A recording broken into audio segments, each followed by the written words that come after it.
Jom kita try soalan tutorial. Okey, so dalam soalan tutorial, dia bagi macam ni. Okey, diberi fx adalah piecewise function yang mana x minus 2 untuk x less than 0 dengan x square untuk x more than or equal to 0.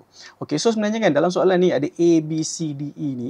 Sebenarnya kesemua soalan ni adalah pecahan kepada syarat 1, 2, 3 ni. Okey, dia breakdownkan satu-satu supaya kita buat satu persatu dan kita akan nampak sebenarnya kita tengah buat nombor 1, nombor 2 dan nombor 3 ni. Okey, so kita start dengan nombor 1 dulu sorry, yang A dulu. So dia kata find the limit of fx when x is approaching 0 from the left. Okey, untuk kalau korang tak nampak saya tulis baliklah So untuk soalan A, dia minta kita cari limit bagi function ini apabila x menghampiri kosong daripada kiri. Okey, so untuk function piecewise ni kita kena pandai baca Okey, saya tulis balik supaya nak bagi korang nampak. Okey, dia ada dua function kat sini. X minus 2 ni untuk x less than 0.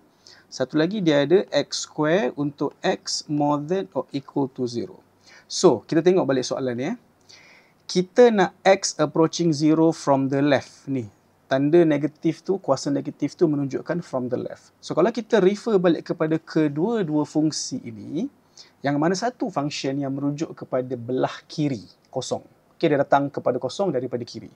So, kita ada x minus 2 untuk x less than 0, x square untuk more than 0. Since kita nak dia datang daripada kiri, maka kita akan gunakan function yang x minus 2 ni. Because dia punya domain adalah pada x less than 0. So, untuk soalan A, kita boleh buat sebagai limit x menghampiri 0 from the left, iaitu function x minus 2. Okay? So, dalam function, kalau kita boleh substitute nilai itu directly tanpa masalah, maka kita buat macam itulah, dia macam function.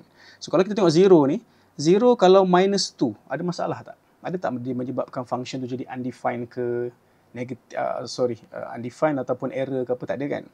Okay, so kalau kita masukkan 0, kita akan dapat 0 minus 2. So, kita ada 0 minus 2, jawapan dia adalah negatif 2. Okay, kita pergi pada soalan B pula. Soalan B, dia minta kita approach limit from the right. So, x approaching 0 from the right untuk fx. So, kita ada function yang x square tadi. Okay, sebab x square tu wujud untuk sebelah kanan 0. So, kita ada limit x menghampiri 0 from the right, x square. Dan ini adalah kosong kuasa 2 lah sebenarnya kan. Kosong kuasa 2 iaitu kosong. So, dalam soalan A dengan B ni kita dah boleh nampak. Limit from the left adalah negative 2. Limit from the right, ini negative 2 ni, limit from the right adalah 0. So, kalau value kiri dengan kanan tak sama, maka untuk soalan C, iaitu dia minta kita cek limit x approaching 0. Tak ada left, tak ada right. Limit x approaching 0 untuk fx. So, untuk soalan C ni, limit x menghampiri kosong untuk fx.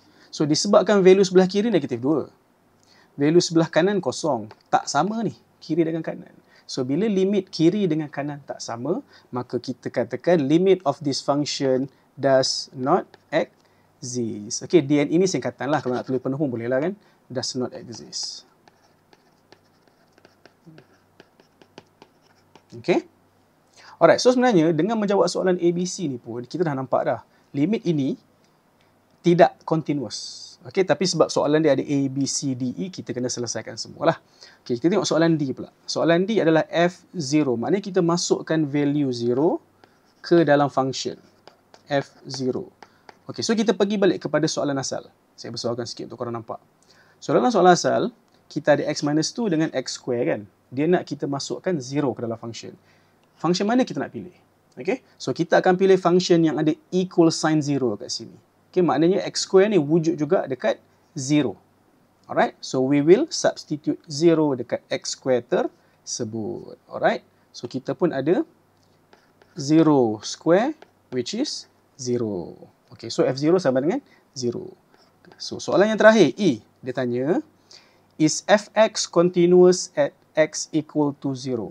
Disebabkan syarat awal tidak dipenuhi, iaitu limit kiri dan kanan tak sama, maka kita katakan no. Fx is not continuous at x equals to 0. Itulah jawapan bagi continuity soalan ini.